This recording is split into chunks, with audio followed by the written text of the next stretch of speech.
Hi friends, இப்போ நம்ம மகாநதி பார்க்க போகிறோம். மகாநதியில் யாரா அது, இந்த கண்ணுக்கு சொந்தக்காரர் யாருங்க, காமிங்க காமிங்கன்னு சொல்லிட்டு எல்லாருமே ஈகராக வெயிட் பண்ணிட்டு இருந்தோம். கடைசியில் வெண்ணிலான்ற கேரக்டரில் இறக்கிறாங்க.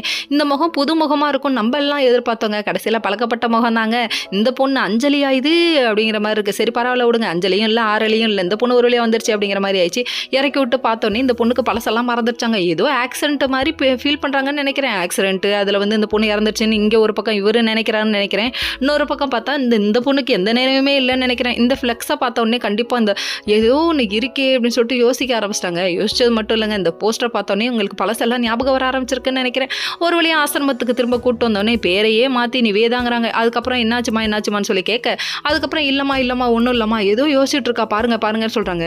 என்னம்மா பழசெல்லாம் மறந்துட்டியாமா, ஒன்றும் பிரச்சனை இல்லை, இப்படி ஒரு தட்டி அப்படி ஒரு தட்டி ஒரு கசாயம் குடிச்சா சரியாக போயிடும் அப்படிங்கிற மாதிரி ஆறுதலை போட்டாச்சு.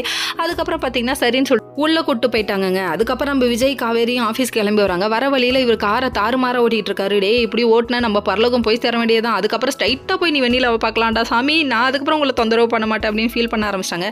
அதுக்கப்புறம் ஒரு வழியாக பழைய நிலைமைக்கு வா விஜய்ன்னு சொல்லிட்டு உழுக்கி கஷ்டப்பட்டு இவங்க கூப்பிட்டு வந்துட்டாங்க. அதுக்கப்புறம் ஆஃபீஸ் வராங்க. வந்ததுக்கப்புறமா புதுசாக கட்டுற ஃப்ளாட் என்ன வேலைன்னு சொல்லிட்டு விசாரிச்சுட்டு இருக்காங்க. ஒரு இடம் 1.5 கோடின்றாங்க. பார்த்தோன்னே ஷாக் ஆயிடுச்சு.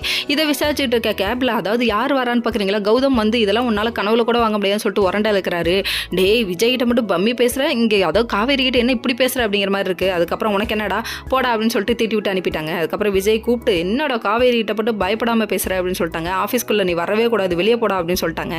இதெல்லாம் ஒரு பக்கம் இருக்க, என்ன ராகினி துரத்தி விட்றான்னு சொல்கிறாங்க. என்னத்தை துரத்தி விட்றா, அவளுக்கு உண்மை தெரியாது. இன்னொரு பக்கம் நர்மதாவை போட்டு அடிச்சுட்டாங்க. யாருன்னு பார்க்குறீங்களா, நம்ம ராகினி தான். பிரச்சனை பெருசாக வெடிக்க போகுதுன்னு நினைக்கிறேன். வெயிட் பண்ணி பார்ப்போம். ஓகே ஃப்ரெண்ட்ஸ், நெக்ஸ்ட் வீடியோவில்